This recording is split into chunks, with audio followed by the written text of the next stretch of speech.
గందరగోళం మధ్య గీతం యూనివర్సిటీ భూముల క్రమబద్దీకరణకు జీవీఎంసీ కౌన్సిల్ ఆమోదం తెలిపింది.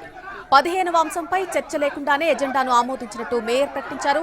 దీంతో ఫ్లోర్ లీడర్ ఛాంబర్లో కార్పొరేటర్లతో వైసీపీ నేత బొత్స సత్యనారాయణ సమావేశమయ్యారు. గీతం యూనివర్సిటీ భూముల క్రమబద్దీకరణ నిర్ణయంపై చర్చించారు. మరొకవైపు గీతం యూనివర్సిటీ భూముల వ్యవహారంలో జీవీఎంసీ కౌన్సిల్ సమావేశం రసాభాసగా జరిగింది. మేయర్ పోడియం దగ్గర వైసీపీ కౌన్సిలర్లు ఆందోళనకు దిగారు. దీంతో టీడీపీ, వైసీపీ కార్పొరేటర్ల మధ్య తోపులాట జరిగింది. ఈ గొడవలో 62వ వార్డు వైసీపీ కార్పొరేటర్ లక్ష్మణరావు కాలికి గాయమైంది. 3 వైసీపీ సభ్యులపై సస్పెన్షన్ వేటు పడింది. సస్పెండ్ అయిన వారిలో deputy mayor, floor leader, corporator ఉన్నారు.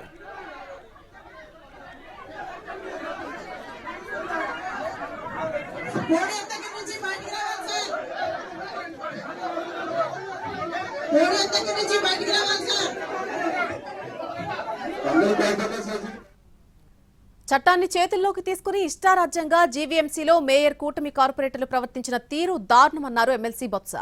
చట్టవిరుద్ధంగా, రాజ్యాంగానికి విరుద్ధంగా కౌన్సిల్లో దారుణంగా వ్యవహరించారని అన్నారు. దీన్ని ఖండిస్తున్నామన్నారు ఎమ్మెల్సీ. తమ సభ్యులను ఇష్టారాజ్యంగా కొట్టారంటున్నారు బొత్స. చట్టాన్ని చేతితో తీసుకుని వాళ్ళు ఇష్టారాజ్యంగా ఇవాళ వచ్చి జీవీఎంసీలో మేయర్ కానీ, కూటమికి సంబంధించిన సభ్యులు కానీ, అధికారులు కానీ వీళ్ళు ప్రవర్తించిన తీరు చాలా రాజ్యాంగబద్ధం కాదు, రాజ్యాంగ విరుద్ధం, చట్ట విరుద్ధం.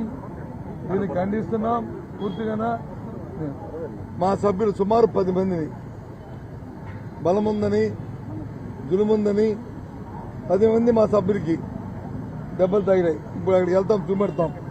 చంద్రబాబు నాయుడు కుటుంబ సభ్యులు గీతం యూనివర్సిటీకి 5,000 కోట్ల రూపాయల భూముల్ని దోచుకోవడానికి ప్రయత్నం చేస్తున్నారు.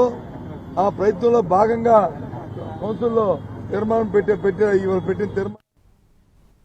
జీవీఎంసీ చరిత్రలో ఇది ఒక చీకటి రోజు అని అన్నారు ఎమ్మెల్సీ బొత్స సత్యనారాయణ. గాంధీ వర్ధంతి రోజున ఇలాంటి దౌర్జన్యం జరగడం దారుణమన్నారు. 5,000 కోట్ల రూపాయల భూమిని గీతం యూనివర్సిటీ చంద్రబాబు కొట్టేయాలని చూస్తున్నారని వాపోయారు. అధికార మదం, సంఖ్యాబలం ఉందని ఈ రకంగా చేస్తున్నారని అన్నారు. వాక్ స్వాతంత్రం ఇచ్చిన గాంధీ గారు ఇవాళ వర్ధంతి.